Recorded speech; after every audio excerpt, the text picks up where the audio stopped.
bebre follow false doctrine. Now usha the sectors of the Roman Empire.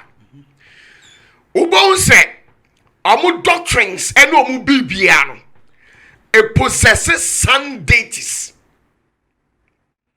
And now say usha Jesus Christ here nipa nimu warriors here. Oni mitra amu acquire the trait of sun deities. Ye kasa sun deities are. And ye Lucifer no ayen who say nyame a onam ahia nimu ema onipa da sani nsomo. What you say? If you say Lucifer I want to gina ye mienu e wo wiase eno ni na gina ye a wo de aye wiase fapem. So because the Bible can say wiase sudifo no no kwan. Bonsam Lucifer. Lucifer. Only di wiase so. What you say?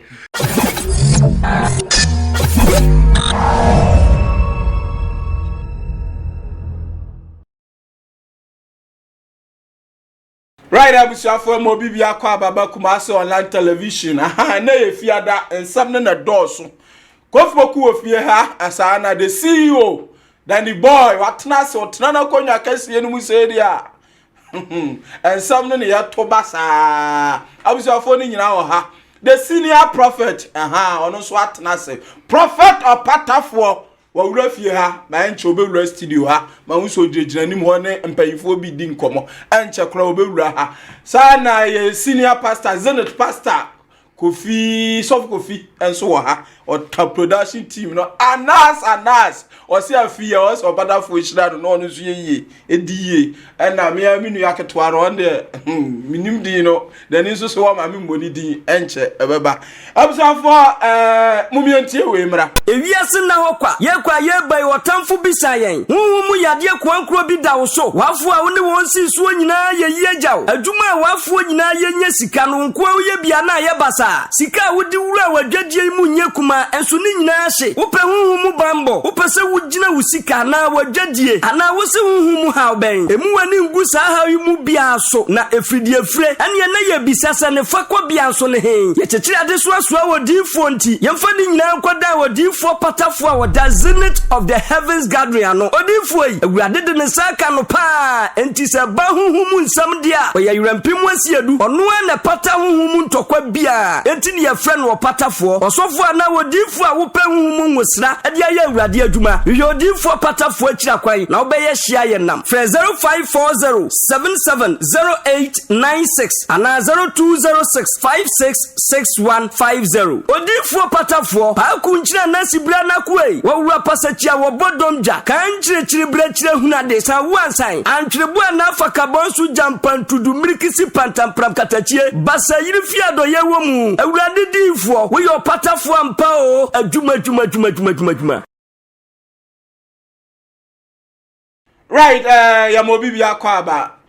Enche akra na prophet OPATAFOUR be kan ha. Se simbia aba amrofo ne de be hye nipaduam uni bia abrochima muntimi ntra ho unya adwuma enye. Enche akra na ye hu program prophet kabibi bebre no ma bebre fa ho. Ba na yefi se ebia be 2 years and 20 years time na ye be hu. Kofi akwa aba. Meje so amini. Oh yeah, Bibi aboko. Bibi ekoso kama. Ma onu ma said ma hu se weekend yi. Ahodi bi aba. Covid na asi. Ma hu se newsroom ma busy wo hogidigidi. Dia na asi. Enya asem ketua. Asem na ogusu a wo ka no a. Se ahia na osofopanin prophet OPATAFOUR be ka asem yi se chip bi eba. Na chip no eno na eba be ruli wiase because e wiase be ye no. Sa chip no unni bi e wo ho a enya ade a se ye to ne ye ton wo be transact so ama wani age no. Wo betumi enya bi kra wa asati so na ja oka ye gusu a hwe animu ase be ye adwuma enya adwuma se de papa yi ne nsema ya wo kan ya. Na ye wo a ne hu se lete bia be bom kukron. Efi he. Na me to me boasi hwe letter no a de nsa hye ase e UK Prime Minister na order letter Right Honorable Boris Johnson o se den to bo na bo no to fama ye o se den na asem no be jonsam Covid na ase di hu me se be jonsam di asem na aba dia all can ye what your letter dia koma obi bia o ti UK sisi a se next year 2021 January eye bosome no afini mu bosome na di kan no afini di anima yeku ye 2021 ya ufri afiye wo mu a yeku sim ya bosome ye di kan ye January and what you let ye ko mo bi bia what UK sesi ase onhye ne so na aban ede nchihye fufuro bi ede egu akwam na won kan nchihye fufuro no a ose aban se efri sa January na ekono Danny, hold on. Danny Falata na to so mami. Aha ko dimiti yo. Mr. Na say the okay wo mami. January ne kono. Next year January ya. Next year January ya. Nipa bia oti you can share ne so say. Sa chip na OPATAFOUR, Prophet OPATAFOUR beka no a ni din ede RFID. Chip no. E wo say obi a oti you can bia to me bomodin akwaji sa chip ni bi. Dia ba no no. Ai next year 2021 from January. Hey! I was so beauty can be a man who quine. Ma otimi kwaji chip nibi. It will catch Obia say, Obia mama de non conquer apply. Tisa who your MP, member of parliament. Our here constituency be so. So who follow under Asukwa municipality, mo constituency, mo MP no. And that drew a choleted the command say Anna Prime Minister Eddie Abraham. Now chip now was see applying. Miss may apply some Mr. Bede ever come there. When now can I buy force? And shed the more beauty UK. No, just said the prophet can say, who are you beyond to mean now? Now only more margin a territory. Or say no, I would this some adults who we are saying. Or more we are frosters. Omo we internet cyber crime no ewo ho na omo the technological means atry so betimi ahunu nkofo etisa but omo try there na so mutimi hunu nkofo ni nyina na se nyame ya adum na utumi enya no kwam se nyame ya adum unya sa chip ni bi hye ho a escanu body ni nyina ede ma omo o baby omo baby a o hye o no wo yere kura da o kura yere se u teach ma ana u di body bi pe and I'm saying, "Asking body no, information where they ever call." Dear baby, no. Kofuboku. Na no ma fra ho ntoma. Amassage ni kakra se na be ye nkofo beti ase because a wutu fie no be baby an ye huni pakro na e be ha adwene eti bua yen na ye mo eti se utumi gibi sha ho a eno ba bua ma obi a opese odi ubone ana opese o how o fie baby a wona no e be bua bo weti be huni pakro eti o mu hye ni pe bia na emum omo de akwanya to am obi bia se woti ase wonti ase obi bia wo fa ade no tro ho let fabra no mo jemu aje we yet ten o ma je atum se sa ade ne yeden eba to say the prophet OPATAFOUR be kind 2021 ya o e sha se next year ya January no matter sim e sha se o UK e bia kofi wanti ase oh miss ana say let am so Mr. Boris Johnson and the prophet OPATAFOUR dey no person ye wi ase Musofu mu han yo prophet OPATAFOUR dey no person ye wi ase na wi ase ne se na esi kon o se de bia meka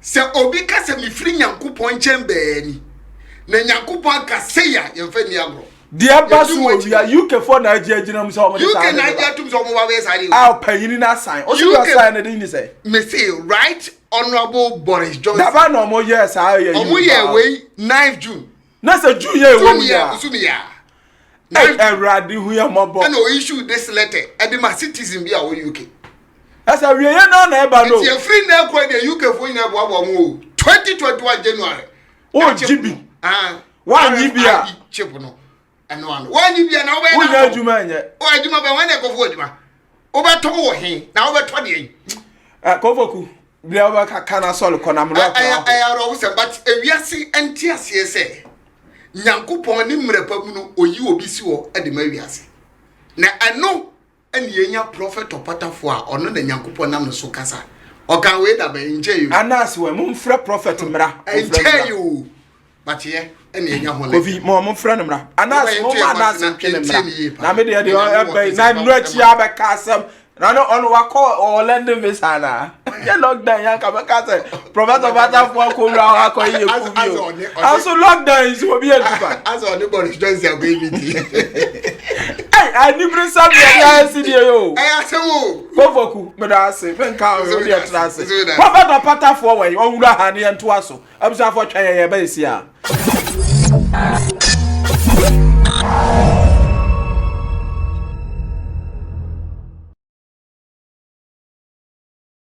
All right, Abusa for mo bibia kwaba. Aha. Prophet OPATAFOUR rest studio. Ha prophet ya mo akwaba. Ajo penkese. Ohun afeye. Mudasi bebre. Ohun afe ba ni bere na aba.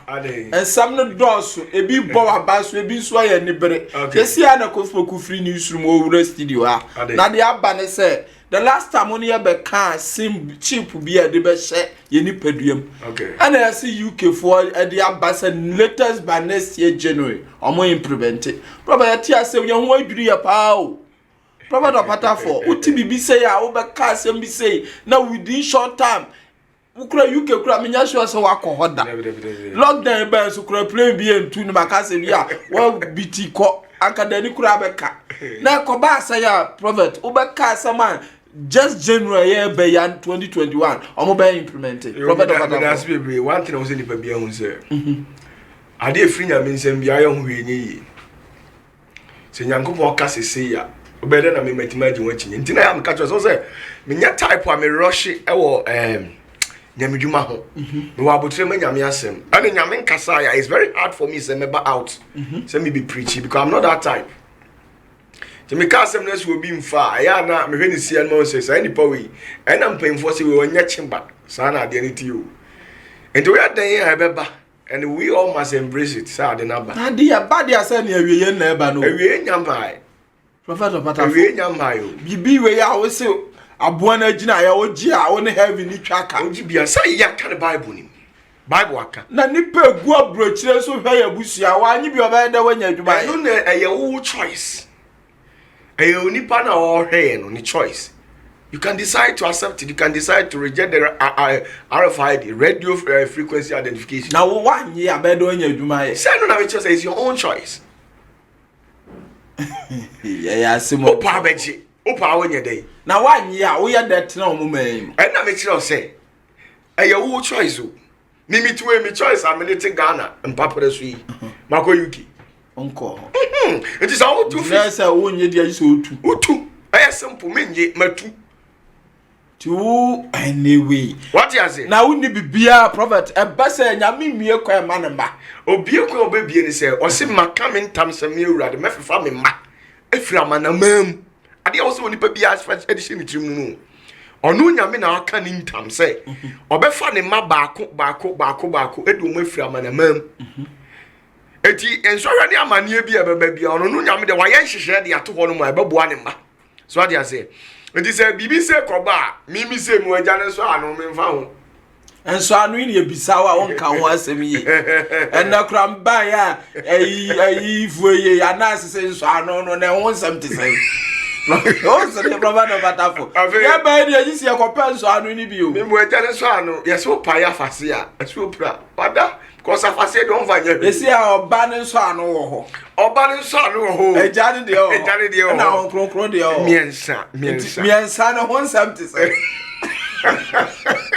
prophet OPATAFOUR ansiro odi bru sam na ho se sanu na sanu mo de ye dey na nya no ne oje ya no isi ni pe bia anti ase se wiem ne ye dey ye wo no u be fast anyoma agro bo wa sa beto atuo na no se urade kirema de bi na me hwa ade ni wie no ena na mbetra na me ka se we de wa hu me bie mu a bye no if you said you na see spiritually ever buff physically no hu sam kura ba fie ha ne easy what you say enti onipa bia mpre obenya sofo oye papa sofo oye papa edi nachi dem de meka kire wa no no nyame nam sa sofo no so de nso anu be ma wo e o sofo no ni ma rekodi de ni mu no nyina am ba bia mo kor mu ko jem straight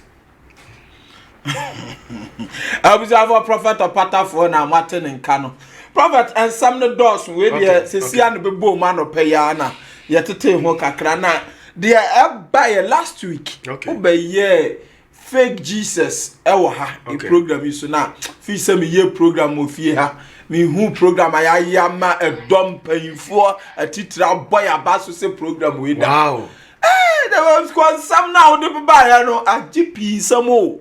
Wow. Just say e bia sum nyame ye nyamedwuma che but and some the battle on abaso boy about fie ha no. Any there's a dani crowd you nya kwa akore na. No force say your friend na ni ensem bi say there. Mukofa free him prophet OPATAFOUR am for bow abaso papa. We call America any tin they do ni Janet mo there just omu see from UK dey no crowd you hu dey onye eno. Na baako ha o mo kakra se wo se wo kọ eno na se wa akra o se dey na prophet OPATAFOUR we yesa na o mo nso no afia na ma community trace mu ya na dia na ya o kika se aha bebre o Oh, so my ka se mi tro. Me nya me dwuma na me ye na different from obi ade. Me nsiro me nyindi agro so.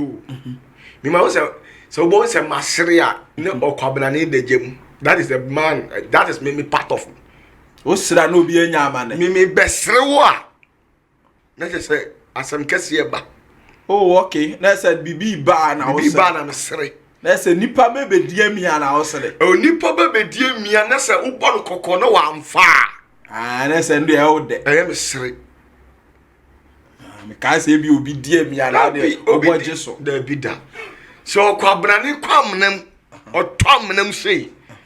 Now try say wo all kon wo kire ne say ena wa amna na ni so bokko kwa na wantie na say otom na toma ene na de no hwe na msuma serew sana me principle tie mate wase what you say eti niema erade kire me niema bi na me ka say 2020 ya cherry because after this corona era no what am nimu ni say emwa no na after what you say of which I na say 19th me boa china ne 20 time ye hu sunsun ma mo nyame ye arefie ni ayem hihie free ni pamam what you say but what comes after next you can say wo wa no ombeba wo wa no ombeba be buni papa OPATAFOUR wo wa no beba unya nsuam pensra mai debi oh but ehon ewrade sa kire me ni o maku 6 asa beba 2020 na dia manenko na problem oh the new class we obeja akofie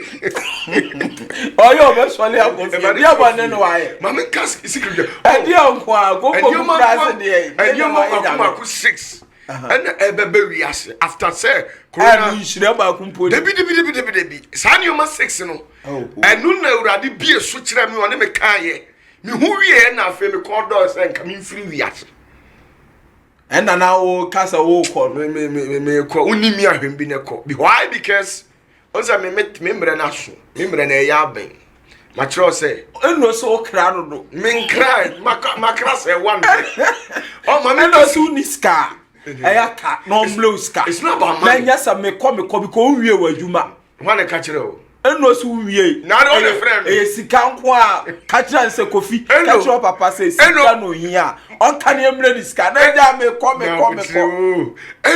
eno na anim say say difo say no mba wi aso mo nche wo de ye check akra wada na le say me una me time wana na wo wi odwa no me beba ba kika ni ma me nka secret bi ntro asme ma catch order da ma tro me ID me nya Messiah but me tete adifo no mo wan ena sa tete adifo nso ya ka mo asem dada a mo beba tu enti me time na me di wo mu yi no aka mre ne kakra bi even me spend 1000 years na ye de ama me se me ndi na sase ne so no ma me nka 60 sure say 1000 years ne nyame anim da say dako eti de me kire onipa da sanini say ensem bi a me ka bia no onfa ni serious no on jot bi bia da na adwuma na me ye no one day obeda be sori yes OPATAFOUR is no more so de me kan atmasi ya enti tamwa yesu ni nasuafo ne namre emre ne pempen so no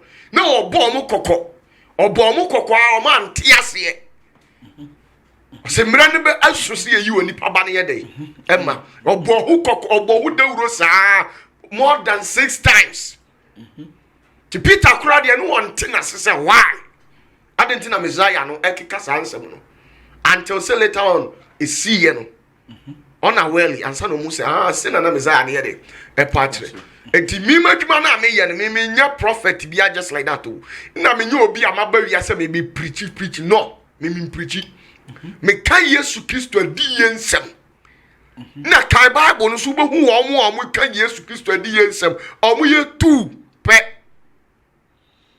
what you say and adi yensem no so ye wo mra ne na ya sade amasa adi yensem no you can we no ano me kan adi yensem wi a no ano no ye me dan me wie Prophet OPATAFOUR last week what you say enti mo bi anti asenye kom enya sika na bibisa nyame ayadom ba bi ya preach adure no onyame nam nkrofo so boaye what you say onyame wona o ma dwene se omo akoma empenya medwuma ndie den ya okakra o se fata de o de be de menye sika ni bre me mani mere hwe me da fom kra na I really appreciate it as far as say enkwa wo me mu no de me den me penye sika but de me chire oni pa bi ni se ba bia me keka ko sise no me keka ko bunum nti so wuri se me ye bunum nnwuma so de na mere no ya ye dey aben so take it once and for all. Right, Prophet Edo ase. Prophet ensem biemo edikan ye last week. Okay. O the fake Jesus e ba chire mu a. Ba ye hwe onsem kan mu na say 90% e wa asase isu. Ye fake Jesus ni enim. Okay. Original one Messiah na ankasa no enim no. Okay. Na no ne ye pesa wo gemere. Okay. Prophet wada wo ma.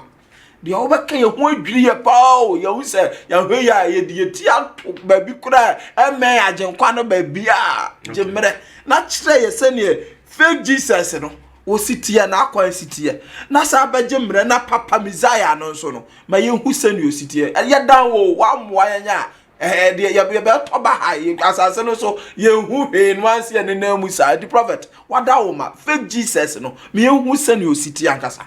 You mean that's me chair US for UK for there. I believe it's a moment. Is it already far US now? Trump answer no ma switch the ko UK. So Trump on side.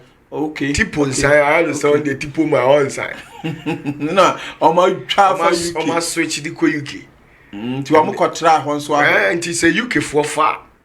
No. E we are far. Hey, asemo. Because in the two kwaya country abro so na country for. Enye UK a US, enye US a be a bel Spain. Enye Spain a be a Germany, France for ni Germany for. Enye omo a. Mo an kuta wi. Mo an kura wi ase. Nti say UK ti ma agide a, I was say ni party ase. Enya nyintum. E crusade e be ye bia de we e masu be ye be ye. Robert, yenti o. Nti so dey na make can see. I was say ni pa bi ate ase. Say yes be am sorry and I'm better than be am make can be just like that. But I've really done my research and I know what I'm saying.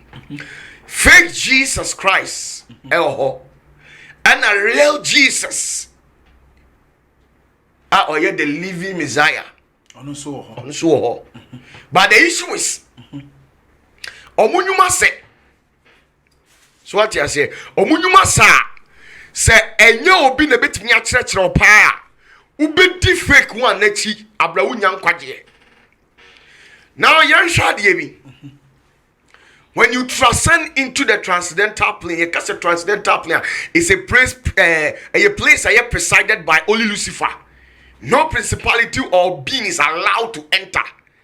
Now, so transcendental plane on. So we was sacred alchemical images and a symbols a possessive panoramic prophetic code. You can say panoramic prophetic code. The idea there.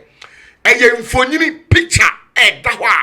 Picture itself carries an information, but it takes the ability of a seer, near prophet. Image need the a casa de chro and a symbol we say near patre. Nemo adjise obi o ye seer and a bit more reading meanings either. And the actual, but enya dear prophet. Medical catch us 90% of the nation and a reasi weno or minim a jana kwan. Bebre follow false doctrine. Now, Usha, the sectors of the Roman Empire.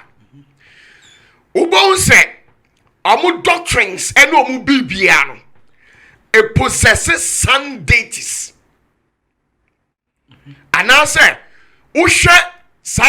Jesus Christ here nipa nimu wo wiase ya oni mitra omu akwa the trait of Sundays. Ye kasa Sundays a Lucifer no aye no say nyame a onam awia ni mu ma onipa da sani som no.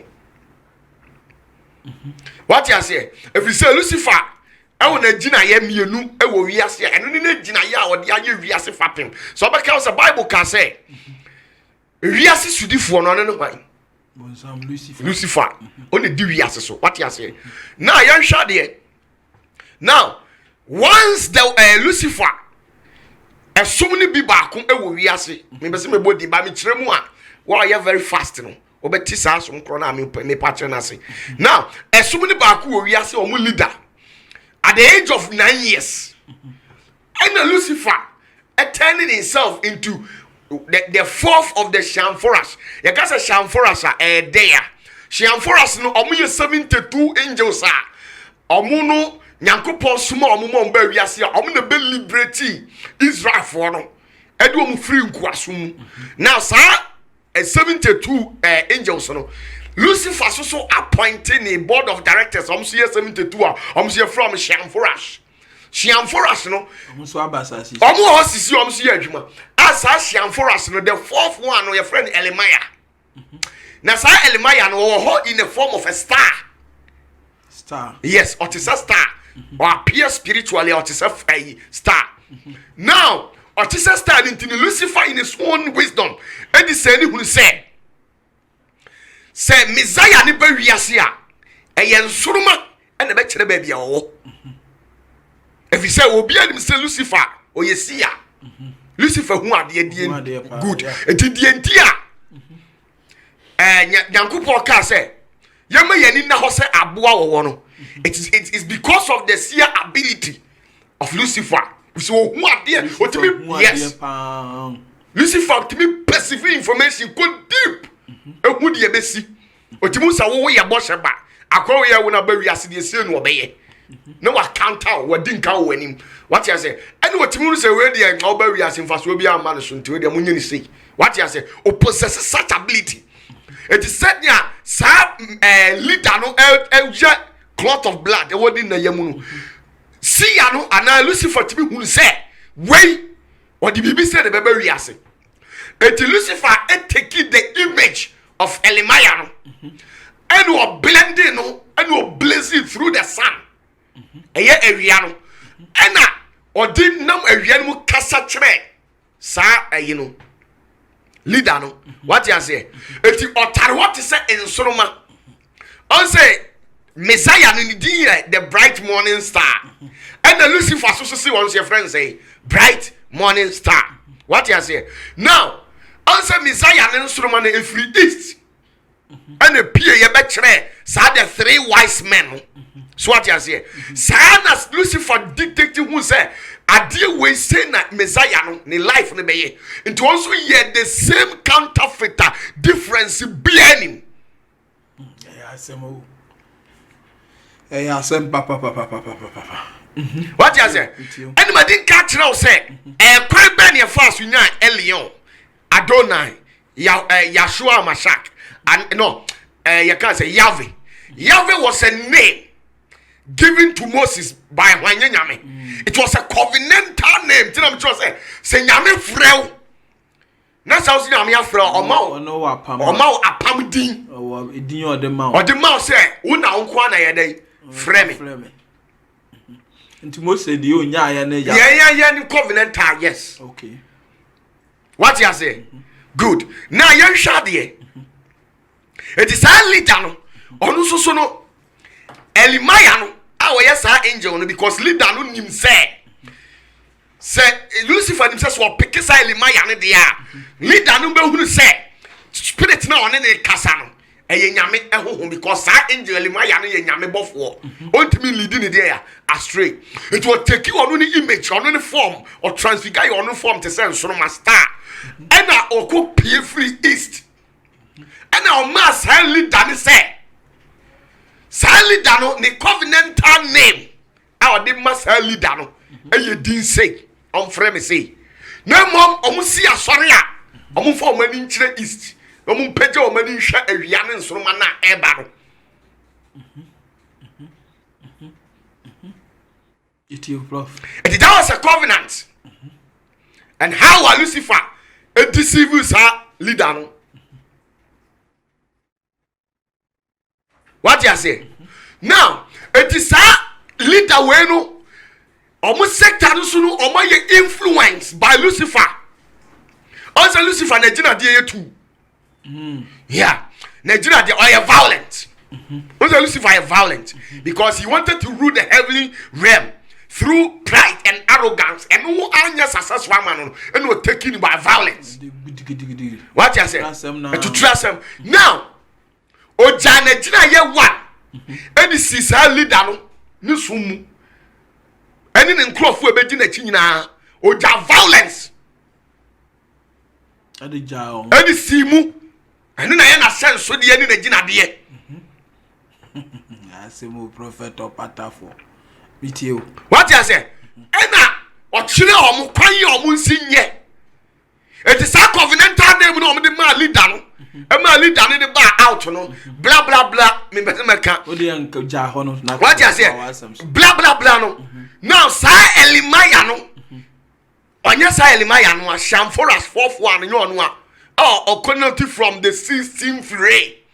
Nyo no a. By Lucifer and we blending who fairy anim. No, yes, I know my covenantal name. Say na mum friend. Deceive you. No, the deceive you. No, Janet Jinaye. Eh, Jinaye. A chile, To trust some. to trust some. And what deep picky woman. As some no bar star. Nina Bible mo. It's you. Swat ya say. It's one as some bay no more reasia. Oma chance so the near star. Ayen sonoma. Ati ase. Wo ahwehwe. Ati ase. Ne uri amema kwaye wayo unioma Elimaya no na hwe the meaning of it as it kire ho no munya sa covenantal name na Lucifer.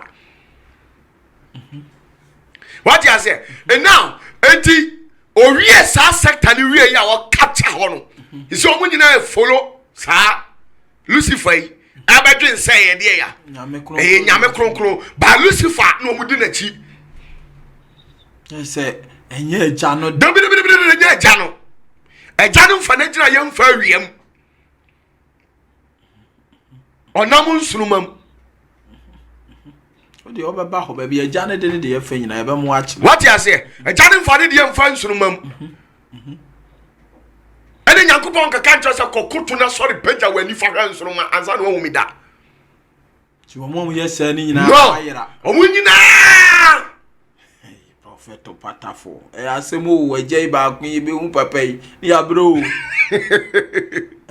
Yes.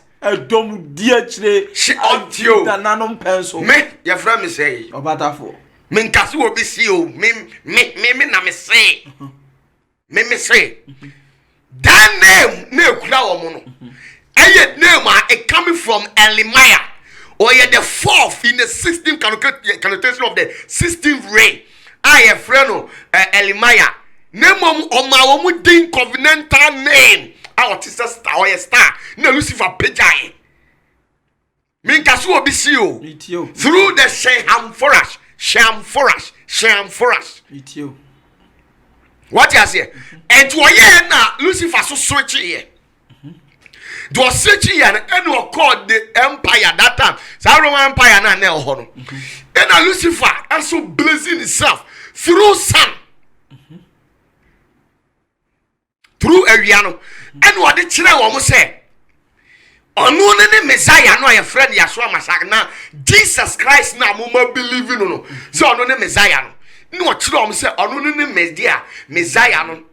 Nemom so obi ba hwehwe na ade se wo hwehwe no edi ni fa awianim efi se wo hyeren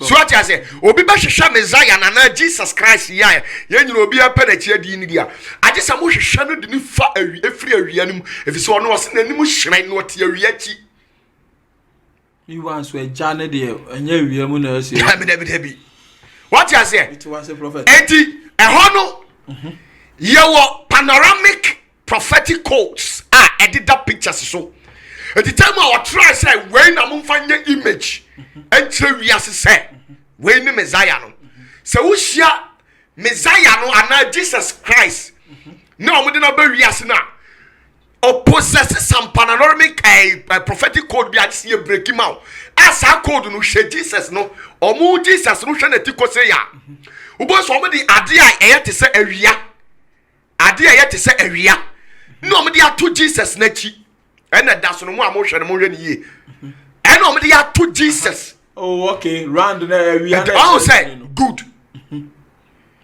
How many are to say Jesus na chi? Na say no yes year nsroma a na chi. No. Omo kire say yen hwehwe Messiah ni mfiri saade awia nim. Oh, okay. Sembo na da o de kire no. Oh, wo hwe we ya. Awia na ye bia na omo twa awia. Omo twa. It is a fake Jesus we na omo aye no no. Ono no opposite same traits as Messiah, Mitra. Because Mitra is no Indian Iranian for God. Also, we are saying what 12 apostles. Also, be yes, any Messiah, no. Pep, but Lucifer and blending who sabe yes, animal. I have some. So what you say? Eti, who share the Catholic ni mo a. Se Pope bi ahwehwe nyame a. Ohwehwe ni di fa awia nim. What you say? Se Pope ahwehwe nyame a. Enu ni sa simple way, symbol no way. On say awia no. Sacrament no. What you say? We sacred alchemical object. Aye picture. Yes. Awia no na kura no so ohwe awia nim. So say kura na da ayi ni so de hwe ni din. What you say? Now, who sa hwe we ya? On say we nya picture ya draw. Dabi. A object bi na o hwem. O hwem. It is our object na o hwem na oni ni awia no say cross ni so. Enti onu ni ne sa fraternity no enya me na o de na ba out na o say onu ni Jesus Christ no. If you say wona ma wiam e de ne hu han atu wiase. Ti no say Satan ye no say de ya. Han bofo ba to boa e ho na sa Satan ye no say han bofo no. E ho na free. E ho na free. O kodi ye no say Elimaya anu ode ma sa asom no. E na esum ben suso e na omo wiase a omo agina ye eye sa achansudie sei. We enkramosom. Yes. And so my year we are symbol. A symbol almost some symbol to blessing one no ma. A Lucifer man covenantal name Allah thinking that is the God. I see. Oh, prophet OPATAFOUR. And some day you be pure. What you say? Do show we are Messiah we are.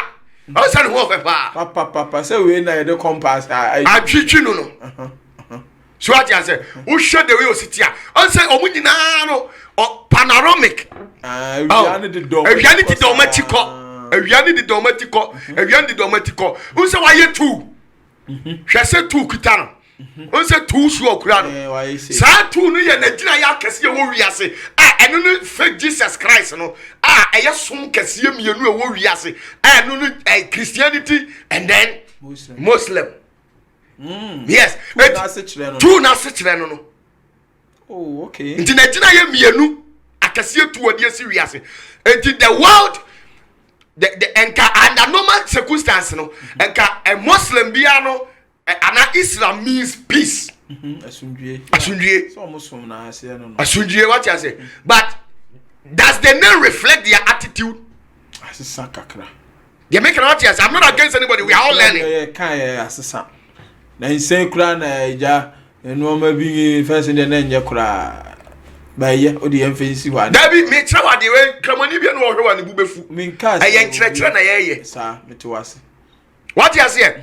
Enti wo sha wajina na jina ya no ya violence no ode asi ho no aba pick Christianity no so a ya fake Jesus we ni ama omo no no ode pride and arrogance because ana Lucifer tie no ode adua Christos mu enti a Christofo ma no pa dwani a handan a Christofo me so be nka so obi say o ye twa prophet OPATAFOUR to mo mu di fake Jesus we na chi no omo ye dwa but No. Wo di agro be gu ya obe twantro. Na mo twantro to nkrofo so nya asori mo nkwa asori. Na mo nkwa asori a obi okwa asori bia ho ati no di. Di Kristo. No Kristo. But onye Messiah no ba. To oye wade a enye den. Nkano. The Christians no omo life, eto omo pastors no omo nim hwe. Wei no omo di akire. Sa fake Jesus yam de natural and sunuma we na ti kwa ya twa ne tu hwe no. Lucifer gina ye odinka ya homaso sa ne ho ofe. On se we so ne ho ofe. Ene efe pa. Et Lucifer say, ono ye bright morning star ne ho ofe. To obekwa kotu agya no. Unja sa ne ma ne ba omu a. Wo ye twe. Se ahomaso. Yehwa de na wo no wantimi no e de no ma ni si wo soro ho Dokwa no violence no odi na tina ye mienu no odi we na si hapam no odi we na si hapan na e blaze fariase enti wo wura Kristo sumu a na gina ye ho if you say omo eni Messiah no hu omo a omo ye very very respectful and very calm, very meek. Now omo ni Messiah na omo di tu show ma ya no fe bright morning star we so achi no ene e show omo timi o si ni tri nwi kura ne bo de nchen wa brabo Kristo ni timi kasa asem asem o prophet OPATAFOUR de ekono no prideness and arrogance.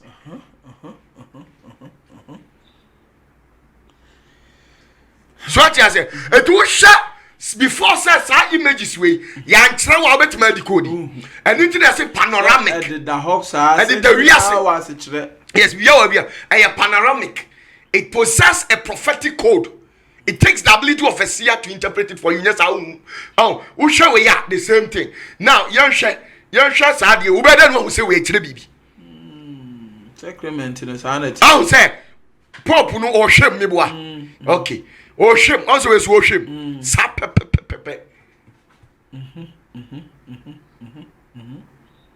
So eti nyankopon ena Lucifer ma o magina ye unse wiase nsa ye ne false doctrine no ni titiri no nyina afiri sa fraternity na meka na asem no no o magina ye ewo sa Roman Empire ni mu dadada no what you say eti sa o mu wiase agina ye ni we ni nyina no o mu nsem na sa ne ma ne de efiri no mu de deceive wiase thinking say who follow the real Messiah, but this is not the Messiah. Jesus Christ the living one Ntine nyame nkopon wo punishment omo di sa ehia nyame we achi ni nyina no wo punishment o de bemo omo sa aye wo cancer da omo nyina unim no ignorance is not an excuse. Prophet OPATAFOUR we ye soma ye dananu ma be ye ne ye di achire utie enu nyame be twe ya ntina wo ko ba bia de ba wiase ni de ba wiase omo a omo di sa fake Jesus we no ene ne nyoma nyina achi no ye wo punishment wo homa o my Prophet OPATAFOUR yes aso twe da homa o my wo ba aso twe ne so what you say enti onyankopon nam na difo so ene ne nkrofo so e kasa kire wiase e bokoko so omo nhwo omo huye e wo saa nioma we ho na ne beba wiase be disibu wiase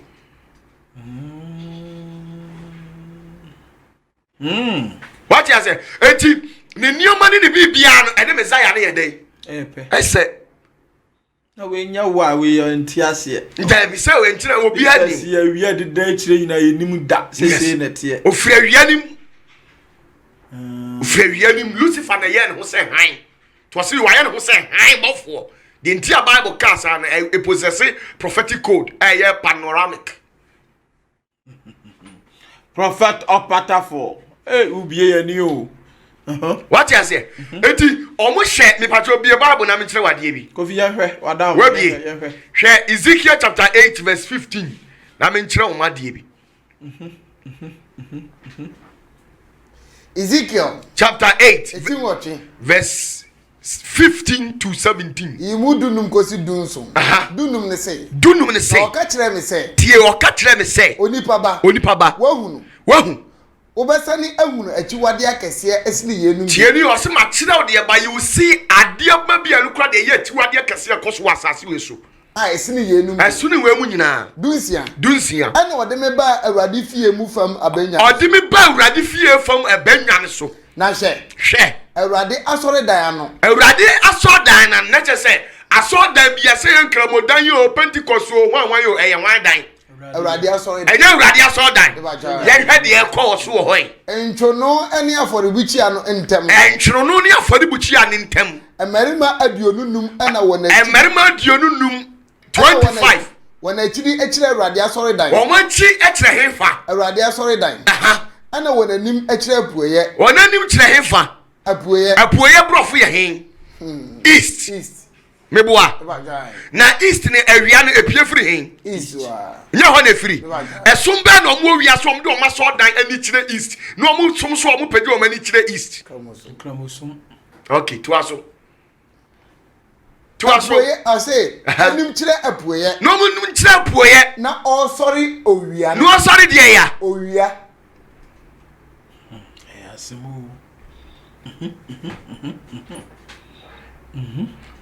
kai to aso wase say o ka kire me say tieni yo o ka kire me say onipa ba wahunu eye harema yuda fie say eye harema yuda fie no yuda fo hene no no hwan no Messiah no meboa Jesus nti Yesu ye tro na ni tutu sa de we ni yuda fo de et eye harema yuda fo de wo mo si nyame fie eye Kristofo ene enkramofo o si we ye nyame fie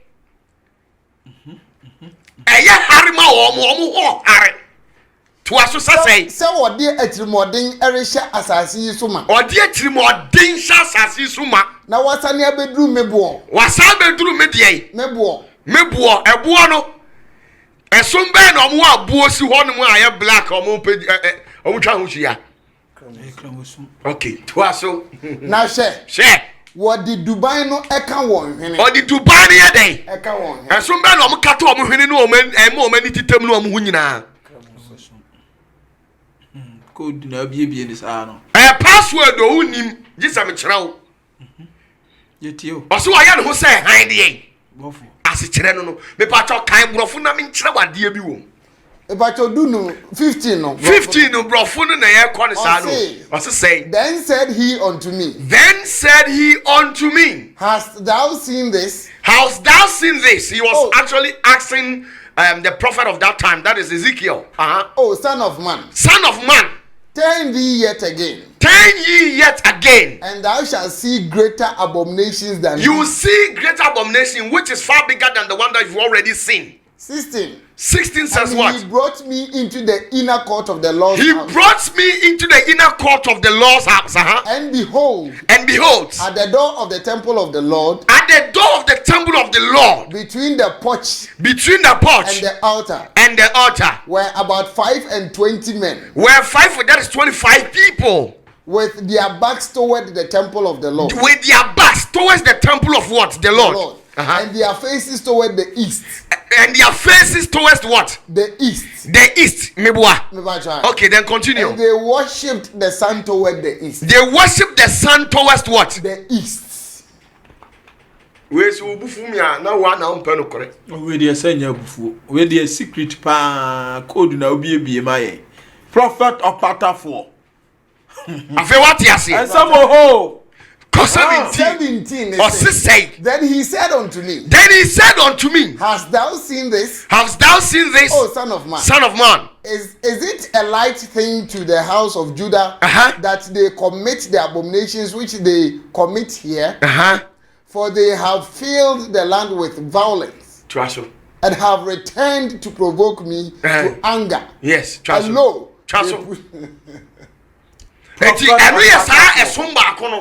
Ehonsam no. Omodia no. Omosum east. Ehwia and Lucifer no a criminal guy. Asam ye jeri no. Gidi na fa free. No. Gidi Lucifer no a violent dada. So Lucifer and pepper boy a black Sarah. I see. Eti na wo mu abeti as Taliban ni ka he. Akida for. Akida we are here for. Nkramo for most. Good. Ebisi you good pal. You too say dan ya papa wo. Good. But you say gas and pipeline so I'm the abwani. Say free day. Hey Lucifer is hand what here. I see. But you say Taliban for ne Al Qaeda for no. How many bomb blasting a year so baby? How many per 400 that you trust him in Lucifer na yes. Ah Lucifer Palestine for no sa no motie. Said that church o ma kwan na. Yes, hey Lucifer o blaze for Elimaya nim. And you hear Elimaya na see e be more code. Elimaya ni Miah.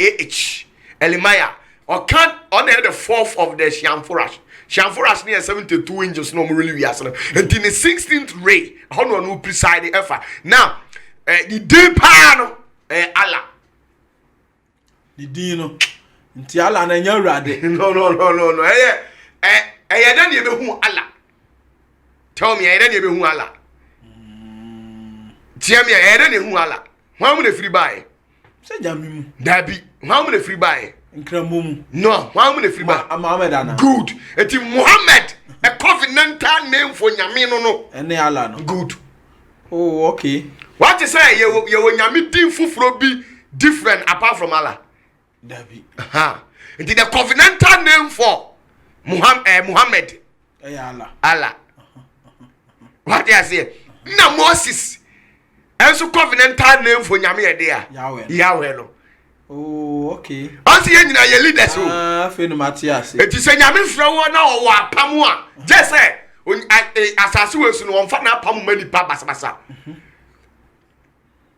Tom On said no. For master. Be ye ka say. So ka obi ni ebre yo. And you know Also do am bantam. Oh, any for genuine ones. oh eti Muhammad covenantal name for Nyame no Allah. And that covenantal name Allah was given through Elimaya. Or ye innocent. Lucifer, it took it to the image of Elimaya. And what the man said, call me Allah. Or see, as a child say, or say near me. Many of Sura Janyankupo, Krun, so they know, said this is how it is. But yeah, I tell you to certain level of consciousness until we know everything. And to what the side to Diana, you are the engine. Temodia, Munya Jet, and Maswani Muso, Mudia Riasia, Kobu, Buadia, your Muslims. No Buadio. I know Casacra, Babaya, Kutu, Muslims, ni near Savona, and Brasibio, Sibunu, Senukuru was a go, or Nisiko, Obunadia, Temodia, Kahom Brasia, and Modia Nemum, to trust some of the Media Chamo. A kiss of war. Modia mun pamu asem moja ne de mun ka bi hu na mo de sunsumu dwa fitai ye ba Christopher de no dwa na ba mo so e ma mo adwene nyina ne prophet modia no ye de edru a boss yiro wododo ya ba ye ho de no fa e wura ba bu ne ye Christopher de no enti ye hwe Jeremiah chapter 8. Hey prophet OPATAFOUR de bi o de ba asem o ko fi ya re Yanko chapter 8 verse 1 2 3 4 5. Ativi asem osi atemuo no ewuhye. Atemuo ne de. Ewuye. Aha. Baako. Ebranimu no. Awurade asem enie. Awurade asem nie. Wo besa Yuda ahemfo nompe. Na safo hini nompe. Su nompe. Asofo nompe. Ehemfafo nompe. Ese obi tikuma so online no esi wa ni nompe ye dey. Eka ho. Tuaso. Adifo nompe. Ehemfo si nompe. Adifo no su nompe. Adifo mo asase su si o mo su nompe ka ho bi. Ye hwe. Eni Jerusalem fo nompe. Ehemfafo. Jerusalem fo. Na tese nyame ma na o mo so o mo hwe nyame ma no. O mo hwe nyame o mo su nompe ye dey. Eka ho bi. Tuaso e. Everyone adamenem. O ma damenem. Tuaso. Bienu na wahata won owia ene srane ene osoro asafo nyina a wodo won omo ye den omo do won ye be hata sa nkrofo no omo edi sa image we sa image no osoro nsoro ma ya mede ya kire we ukodi a kire a mu amudi omo achi no ye be hata o he ye be hata mu nyina wo ye sofo wo ye ohine wo ye honye wo di sa image we bi achi a o se ye den o se ye be hata won ye be hata sa nkrofo no Tuaso na me break code na mo. wɔsom wɔn na mo yɛ dɛn wɔsom me ba cho mo nsum we yɛsom Say ni me say bi agye nkwana. na agye nkwane ni Ebi ma agye nkwana, e dey me kan ho.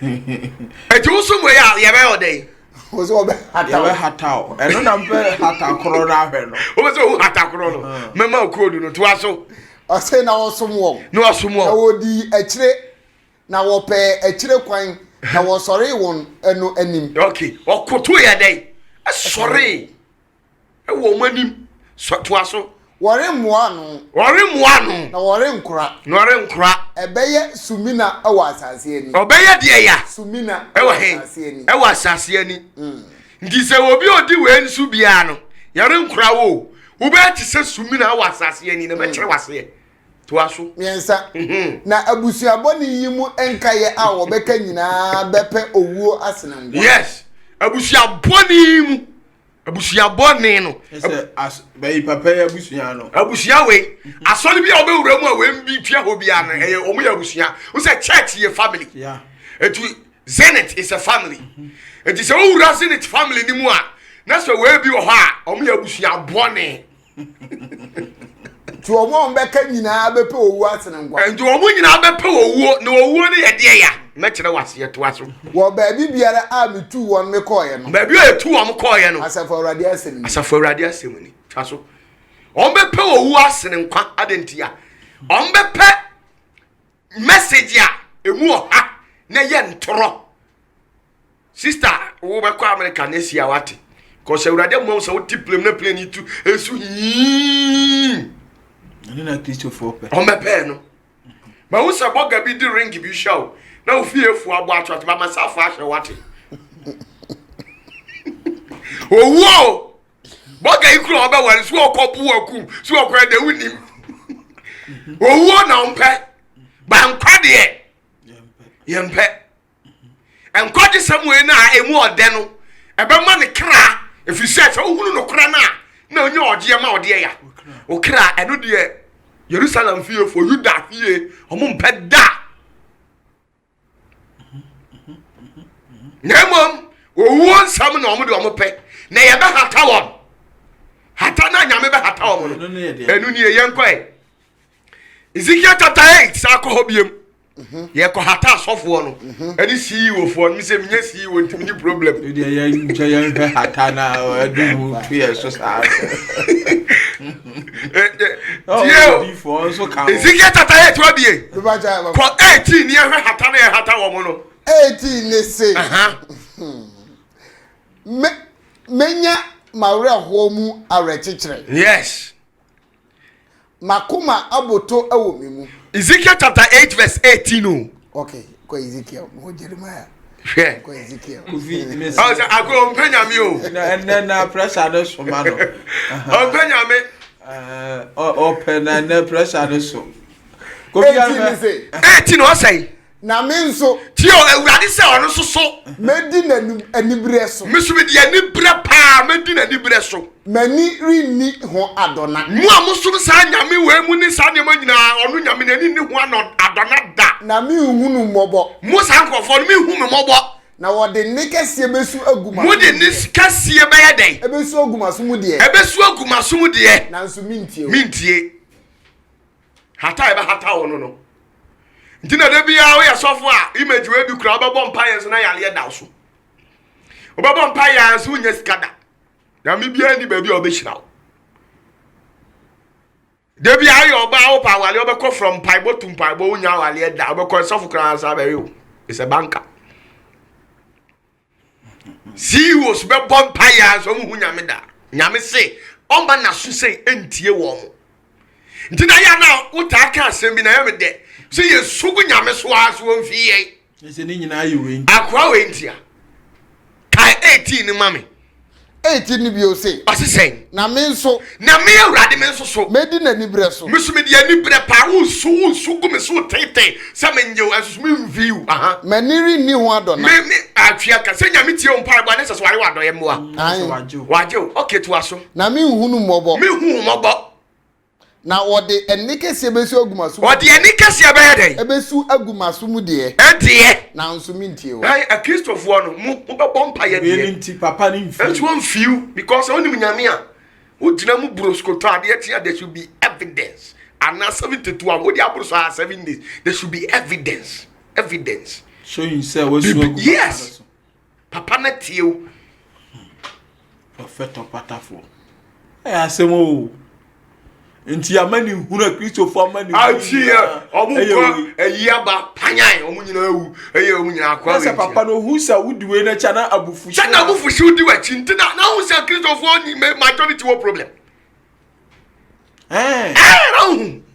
me boa na difo na no mo nkyere wa difo be na betima break panoramic code nye prophet dia we see Prophet OPATAFOUR ai untimi na wo mo nim wenu se mako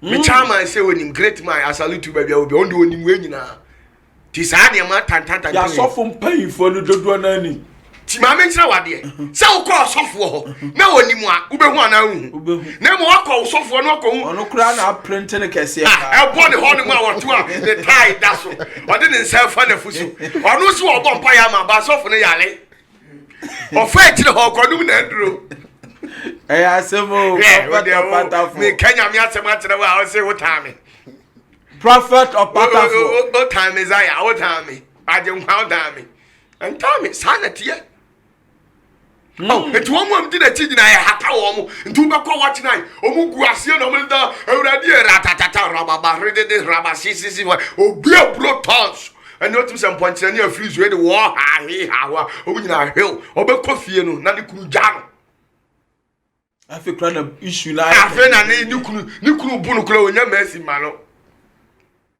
so wanana ju etiema aya wa Come there, Dino. Come on, Dino. To be here 3 days. Sister, lady back, my friend back. I say, hey, Papa, but you said now me here 3 days. Me break here and I could be with me. Oh, fire in a vision. Ubi our spiritual marriage no so ku Jesus. O suwi awan wie kura. Obi ara sa che na. Wa wi aden wo break here numere no do sisa akwansi ba wi no. Prophet OPATAFOUR. Ti so no kana ba mu apu.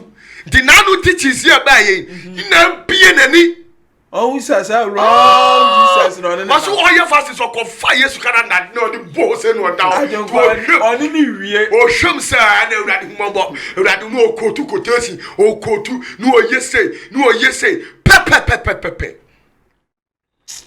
urade hu ya mobo urade na de be hu ya mobo na de ko no ba bia na hwe video ya me de kire we our video here dasui sa video here dasi wo de hwe de sofu yiye o se de onim no Prophet OPATAFOUR sofu yo dasi ya na ase wo ku kotoke no eya na mu visa de ya kira na onana no mabeya a onu so to aso se ni tinam se ya na mo solve mental eloquence na da no mo di akira na ya tso mo nyapade abrofo di nyansafo mo nyapade nyina akoya metohwe can you fall for me so sanity anka go the day oh energy so ko obo asem amana gugu so asa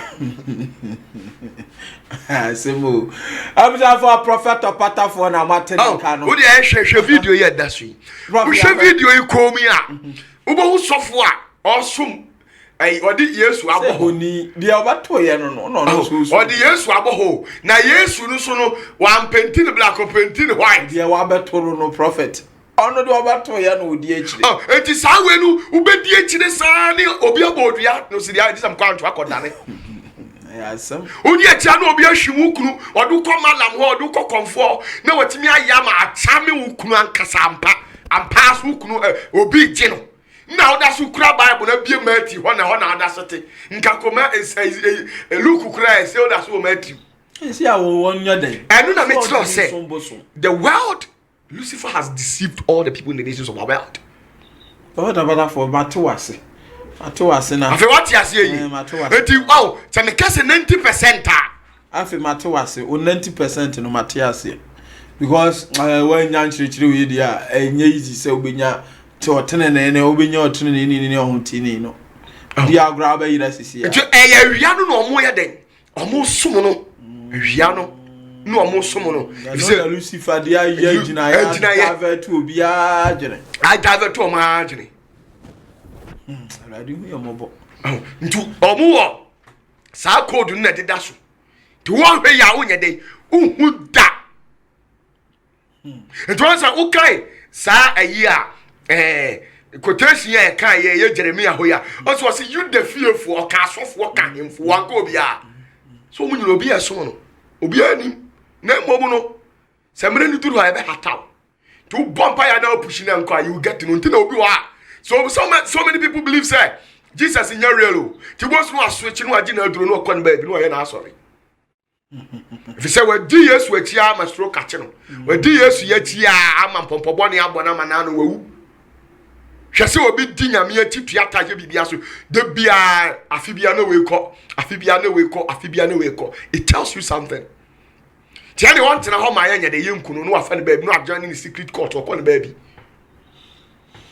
right abusa for prophet OPATAFOUR na Martin nka no and then some no doso na ye we preach Jesus ne de ye benya preach aha prophet de di ho biem ye e de na kire se Messiah no ana Yeshua Mashak no Jesus no ni dine ayi Messiah no me to more light when you person you say no kru ni no ayi o say me din ka kire ma kire mo say the entire Jesus can say I and my father are one. Why? Because you need Messiah leading. And you need papa say there. Edin. No more na be chire you. Good. Ma kire mo bia e dey. Atiase. O dey atiase pa. What you say? It is ye kasa Yahushua na Yeshua Mashaka. E dey kasa. So da o see Hebrew. E Hebrew kasa. Me ba cho. E dey na e bi hu say we ya santini we so ya nwonani. Ne kasa. And e din Dabi. Edin good eti we ye Mr. Agbeve na chese we dey ya Agbeni good Mawulawe Mr. Enyonam Aigwe meboa me say woni na Aigwe Aigwe ni no kwamboache akani ba eti dey where Yeshua Mashak na chese Hebrew ni edin what you say eti say mimiti asantima mu na se minti Hebrew kasa no nkire se minim nyame ana minim Messiah no what you say eti Messiah no so no ni dina ye translated form normally a name is not supposed to be translated, it should be transliterated. What you say ye pen the sound no do enya alike eti ukwa nwurama mu a ye wo ayi koshi aye dey be born what you say ana wo de yemfa adwoa akani ye de ya adwoada ena anwonani ana igbeni suso adwo ye de ya adwoada on say yen translate by a transliterated sound there good eti Messiah no onu ani Jesus Meshach onu ani Jesus the living Christ and you we mu Jesus Christ no too sure man no onu ana ya na se kire ni Jesus Christ no no a said the yes your friend yes because who call Israel onim Yesu bi abi enyo munim Yesu omunim Yesu akanfo na kan ye ka Yesu timi ka Yesu eno chese mi ni Messiah no the same until now share John chapter 1 verse 41 the same John chapter 1 verse 41 the same as Messiah. But your 41 they say 41 or say ono ana ohunu ono ara eni ni nua Simon kane okay na okachire no say yahunu Messiah yahunu de ya Messiah na nchirase ni Kristo no fe what ya say kobrofo no brofo no o say but you say 41 he first findeth his own brother Simon okay and said unto him say we have found the Messiah we have found the what Messiah which is being interpreted the Christ afi what you say unsa de wo the Christ into Jesus the living Christ and you Jesus Christ the Son of God Jesus Christ the Son of God eno no nye Messiah no ano eye Yesu Kristo we awia ne ba no we the son nya SON SUN the son of God ono ni awia ne ba no ene da na chi no fraternity musanity in the name of Jesus Christ the son of God ewo Yesu Kristo awia ne ba no na mahu se wo de Lucifer na ofre nteno me awe ese kasa no kra no wan hwe ne ya receive na say tone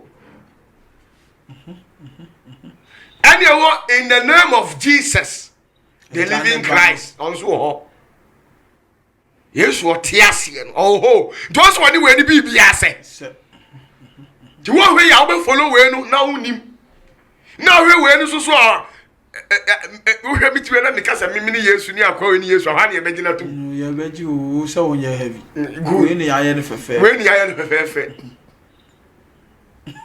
aya se bo rade we mobo papa nti sa na aye wiase no nti ono ane Messiah no but so nti na me shada nti won say Abraham time no munim Yahshua Mashiach bia o so uti dem but oba ho as Melchizedek ada wa na be break code no mai obetena ho to say Melchizedek etu kai ayi sai kai we ne yanko Hebrews na me chiro ma de John chapter 4 be John 4:25 na sa kai ho bi and so sa confirm me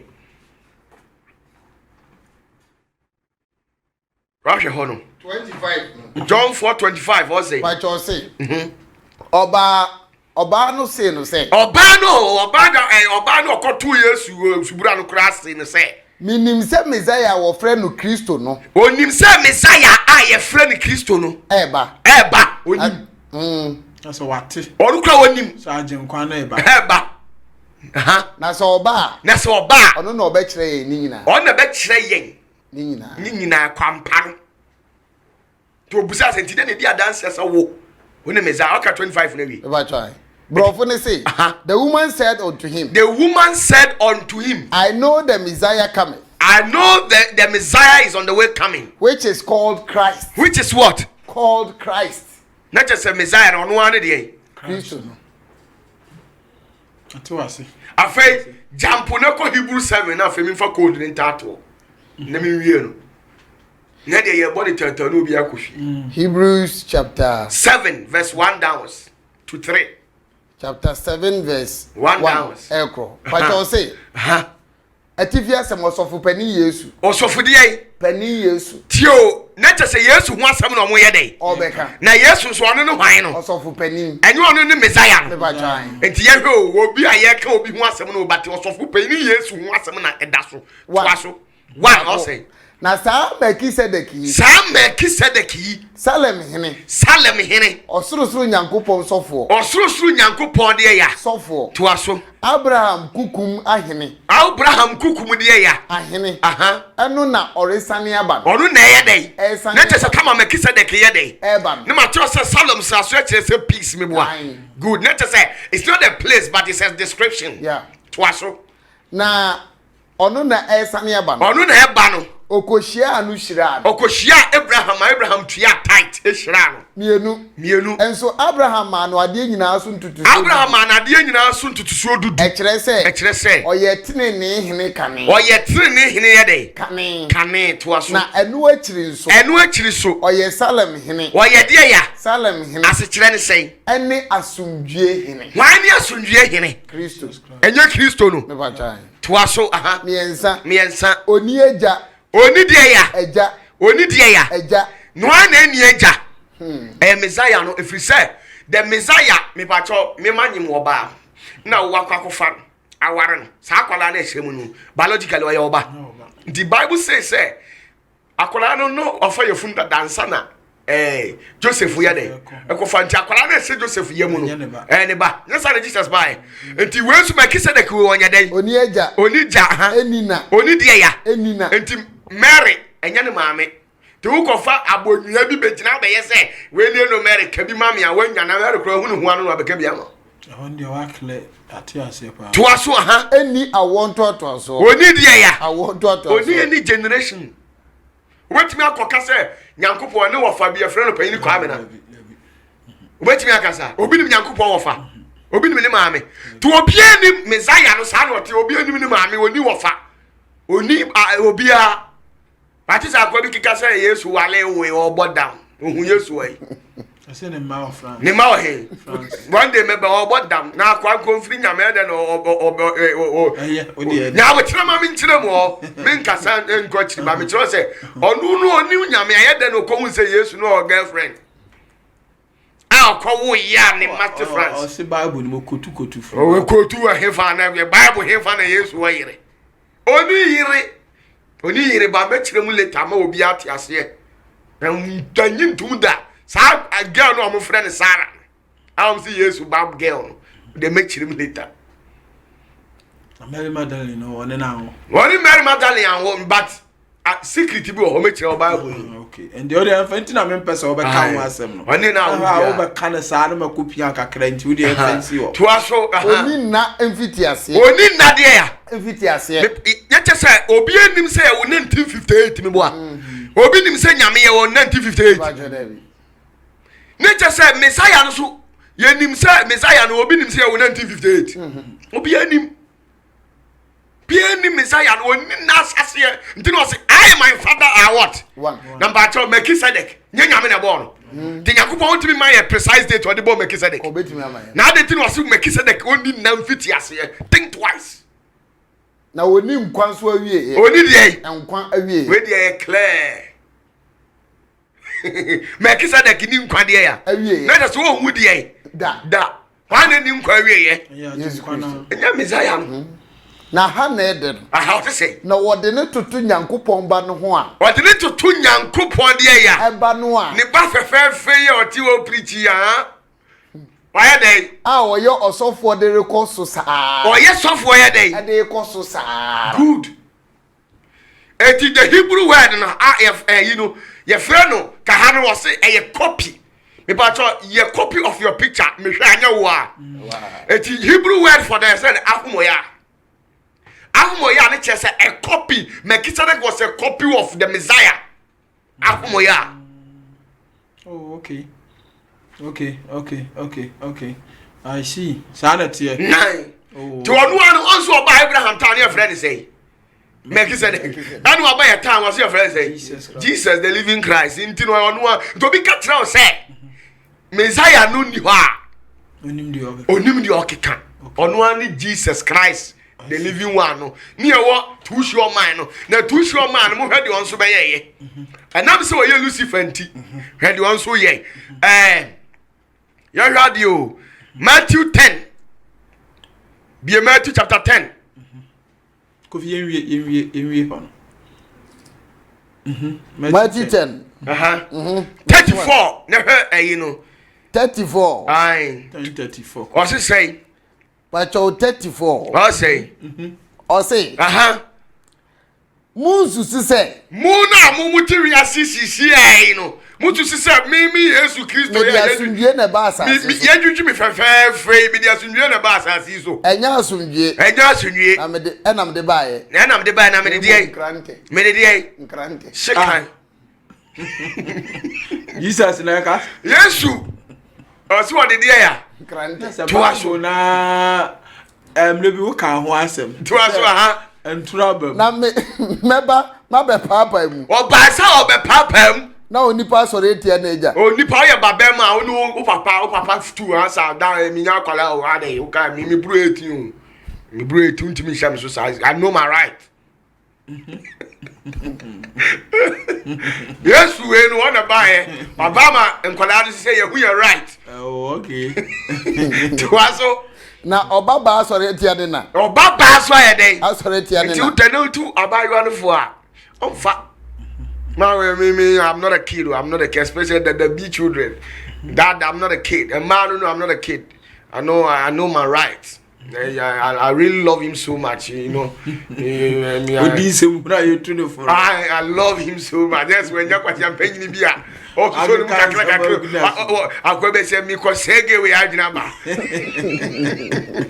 when you kwati ampanyi ni bia se na adwino carry that you know I love him so much ube be we are say that be ya I love you. Yeah, how dear Bobo I love him so much. This time you betra what I love you.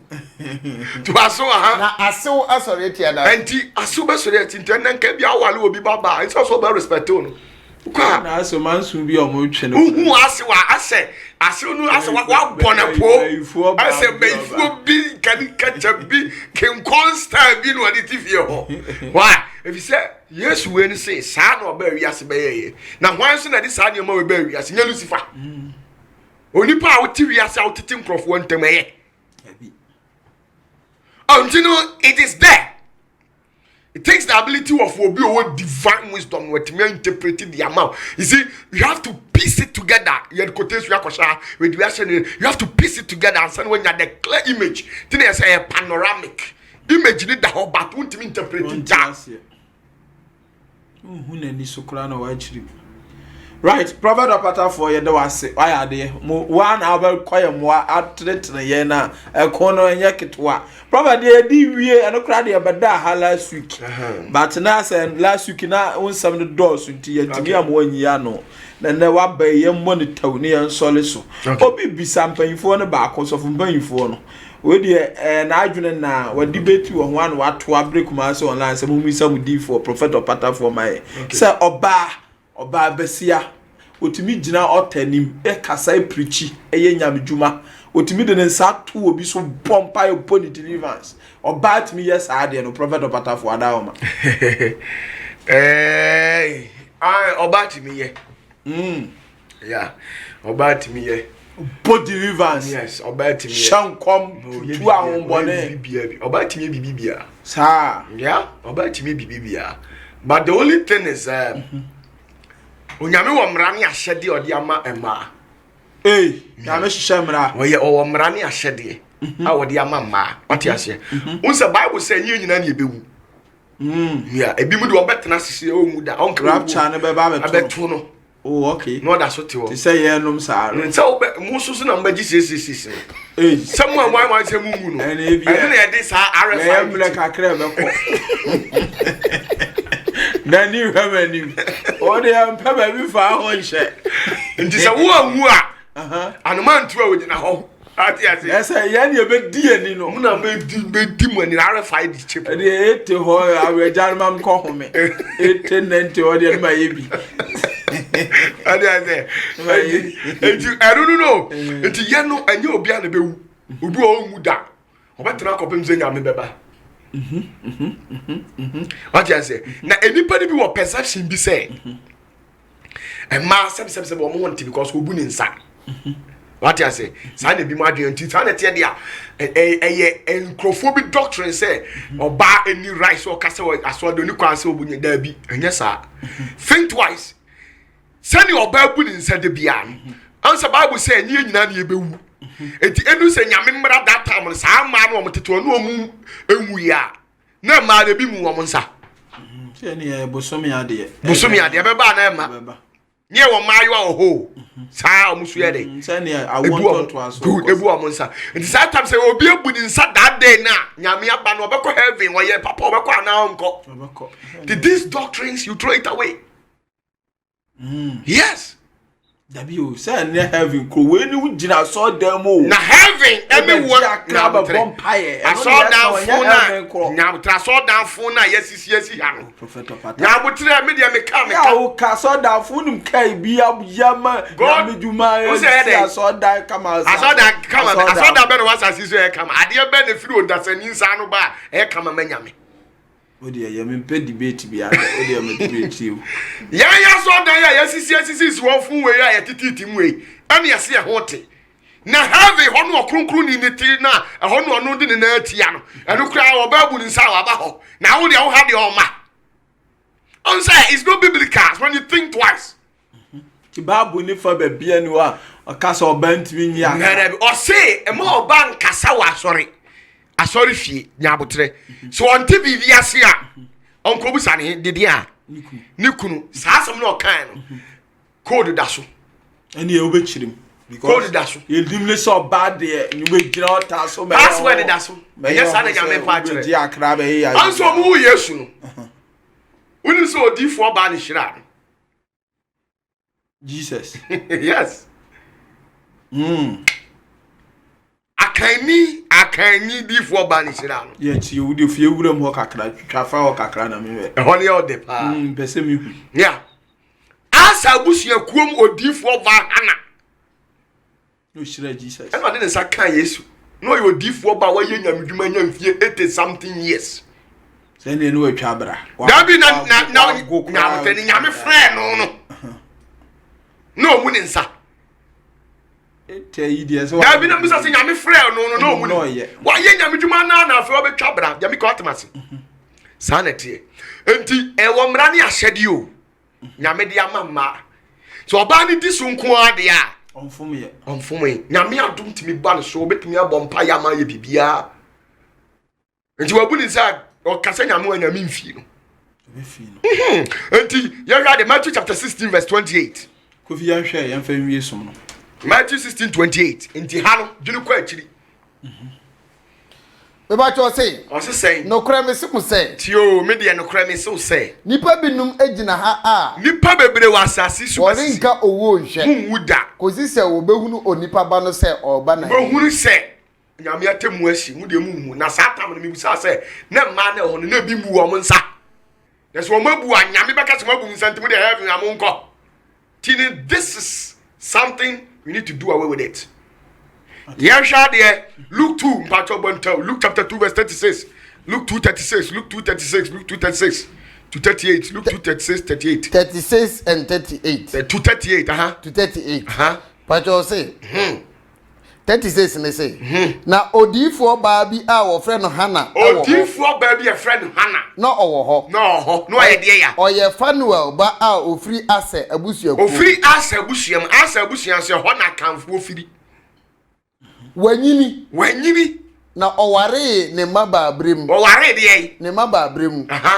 Ene ni kunu etena mfinhia nsom. Oni ni kunu tie say 7 years. Ena be ma ne ye dey. Ewuye. To aso ha. Na oye okunafo a wadi baye mfinhia aduowoche nan. Aduowoche say. Enan. 84 years. Nti oni maba abrem no ni nyina no osom nyame o. Na ompa asori fie hoda. Onya dey. Ompa asori fie hoda. Nti no obu ni nza onko ho. Okopa. Na nyame hu nsini so. Na esini so. No anshankom. No anshankom. To aso. Na ode emuada ene mpaibo esum onyankopon. Ode die ya. Fasting and prayers. Ene muada. Yeah. Esum nyankopon adesaye ne adeche. To onka say na de mabu mi nsenti nkom hye ba me nhye. Obehye if nyame nko ade a. Asemo. Aduasa ngoche. Na don no wara mu. Don na mu. Ono nsu begina hobby. Ono nsu be ye den. Ebegina. Tom edi Yesu kwotire odifuo Simon of Pain Simon. Ema ohwe Yesu wie no om sa ade kwotire se odifuo ba nti sa don na nsu begina obi. Eyi onyankopon aye Sahara. Onsu danyame ase. Na okan ne ho asem e kire won a woretwen oje a wobegi Jerusalem ni nyina. Good.